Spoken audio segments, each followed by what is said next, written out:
Jawa Timur, pemirsa ada seorang perempuan di Kabupaten Blitar, Jawa Timur yang tewas setelah dianiaya oleh suaminya sendiri. Peristiwa bermula saat pelaku bernama Kasipan cekcok dengan korban. Ini soal makanan.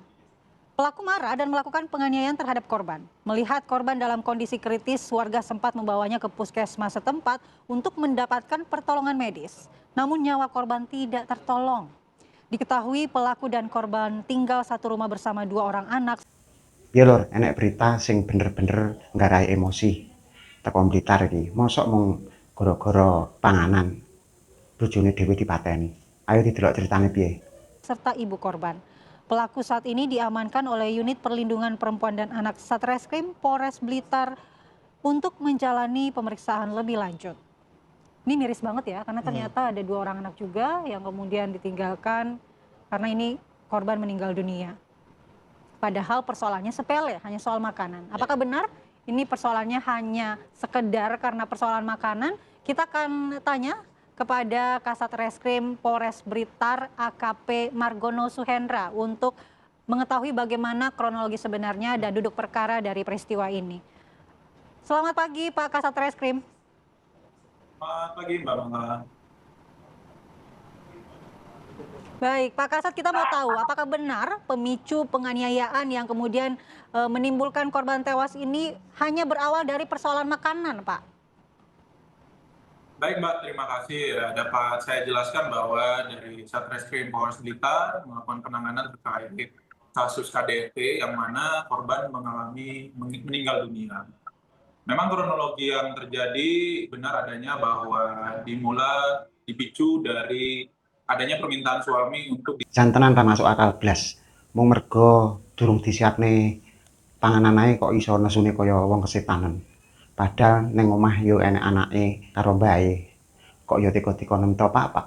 disiapkan makan, dan ternyata jawaban dari istri membuat suami marah sehingga suami melakukan KDRT terhadap istrinya.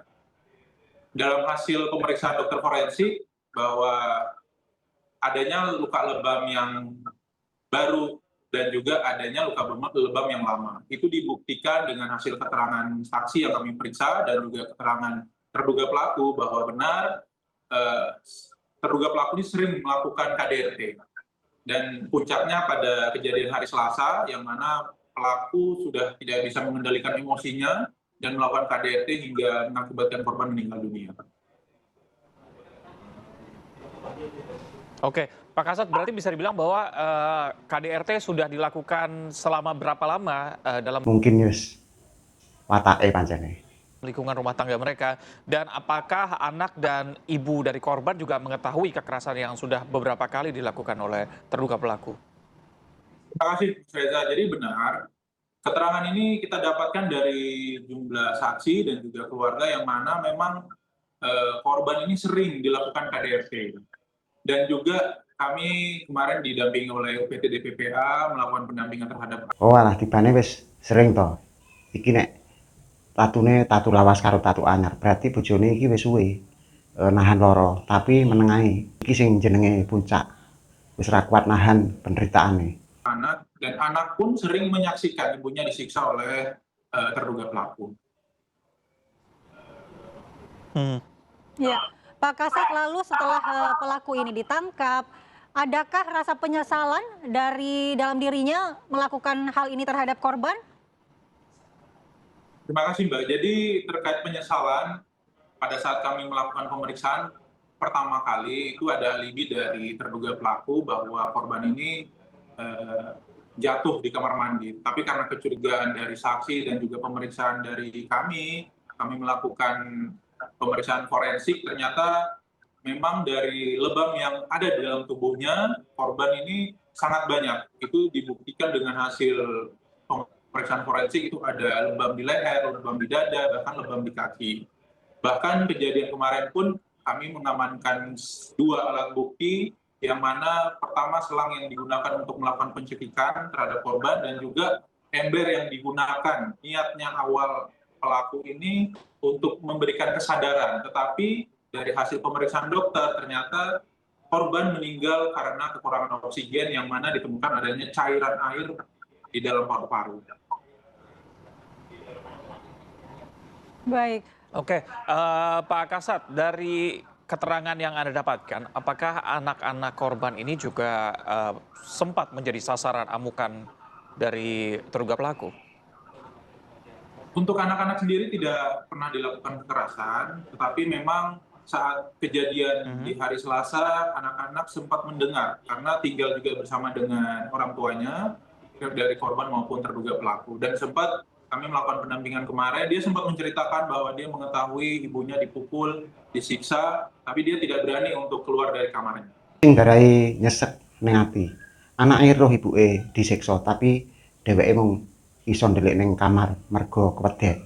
Bayangno traumane sing dirasakne bocah-bocah kuwi sak lawase. baik. Berarti memang selama ini anak-anak maupun ibu dari korban mengetahui adanya penganiayaan dilakukan. Tapi apa yang membuat kemudian keluarga ini tidak menceritakan hal ini kepada pihak lain, mungkin kerabat, atau mungkin bahkan melaporkan ke pihak berwajib, Pak? Terima kasih Mbak. Jadi dari hasil keterangan yang kami ambil dari saksi maupun tetangga, bahwa mereka ini sudah pernah memberikan masukan, memberikan saran terhadap korban maupun terduga pelaku agar tidak selalu dilakukan KDRT. Bahkan itu dibuktikan dari keterangan ketua RT juga sudah sering mengingatkan terduga pelaku agar tidak melakukan KDRT terhadap istrinya. Namun setelah kita tindaklanjuti, memang tidak ada laporan yang masuk di Polsek maupun di Polres, sehingga kami sendiri mengetahui dari keterangan saksi dan juga keterangan tetangga. Oke, kalau kondisi anak-anak sekarang seperti apa dan ada di mana mereka, Pak?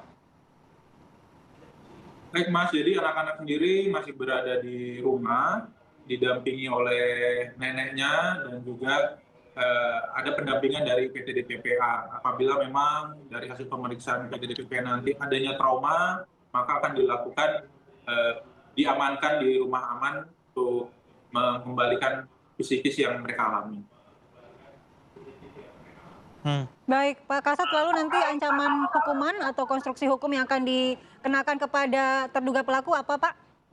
Pelaku jarene terancam 15 tahun, tapi sepiro hukumannya tetep ae ora iso balekne nyawane ibuke bocah-bocah kuwi mau.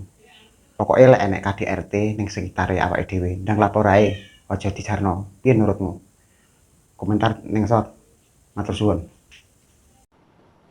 Baik Mbak, jadi dari hasil pemeriksaan setelah keluar hasil pemeriksaan kedokteran forensik pun kami menuntut menerapkan pasal 44 ayat 3 Undang-Undang Nomor 23 Tahun 2004 tentang KDRT dan juga pasal 466 KUHP 2023 itu yang mana terduga pelaku dapat diancam kurang lebih 15 tahun.